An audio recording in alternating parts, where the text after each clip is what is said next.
Sir ನಮಸ್ತೆ. ಚಿಕ್ಕಬಳ್ಳಾಪುರ ಪುರಸಭೆ ಒಳಗೇ ಡ್ರೈನೇಜ್ ನೀರು ತುಂಬಿದೆ. ದಯವಿಟ್ಟು ಮುಂದಿನ ದಿವಸಗಳಲ್ಲಿ ಈ ಥರ ಆಗಬಾರ್ದು, ಕ್ರಮ ತಗೊಬೇಕು ಅಂತ ಕೇಳ್ಕೊತೀನಿ. ಇದು ಚಿಕ್ಕಬಳ್ಳಾಪುರದ ಮೇನ್ ರಸ್ತೆಯಲ್ಲೆಲ್ಲ ಇದೇ ಥರ ಇದೆ. ಪುರಸಭೆ ಒಳಗಡೆ ನುಗ್ಗಿದೆ ಅಂದರೆ ಗ್ರಾಮಕ್ಕೂ ನುಗ್ಗುತ್ತೆ. ನಮ್ಮ ಪುರಸಭೆ ಮುಂಭಾಗದಲ್ಲಿ ಇರೋವಂಥ ಫುಲ್ಲು ಅಲ್ಲೂ ಕೂಡ ಬ್ಲಾಕ್ ಆಗಿದೆ.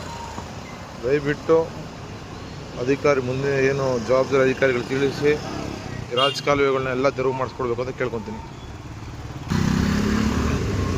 ಮುಂದೆಗಡೆ ಇದು ಸಂತೆಬೀದಿ ಸರ್ಕಲ್ಲು, ಶ್ರೀ ಶ್ರೀ ಶಿವಕುಮಾರ ಸ್ವಾಮೀಜಿ ಸರ್ಕಲಲ್ಲಿ ಫುಲ್ಲಿದೆ, ತುಂಬ ನೀರು ತುಂಬಿದೆ. ರೈಲ್ವೆ ಬ್ರಿಡ್ಜ್ ಹತ್ರ ಈ ರೀತಿ ಪೂರ್ತಿ ನೀರು ನುಗ್ಗಿದೆ. ದಯವಿಟ್ಟು ರಾಜಕಾಲುವೆಗಳನ್ನೆಲ್ಲ ತೆರವು ಮಾಡಿಸ್ಬೇಕು ಅಂತ ಕೇಳ್ಕೊತೀನಿ.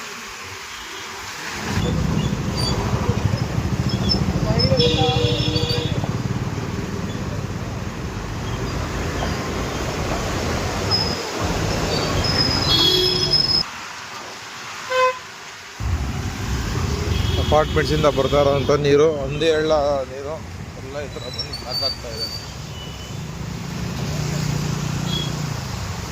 ಫುಲ್ ಬ್ಲಾಕ್ ಆಗಿದೆ.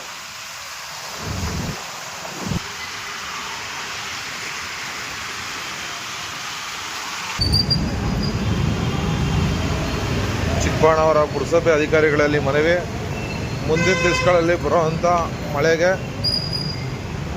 ಈ ಕೂಡಲೇ ಕ್ರಮ ತಗೋಬೇಕು ಅಂತ ಕೇಳ್ಕೊತೀವಿ. ದಯವಿಟ್ಟು ಮುಂದೆ ಇನ್ನೂ ತೊಂದರೆ ಆಗುತ್ತೆ ಅಂತ ಕೇಳ್ಕೊತೀನಿ ಸರ್.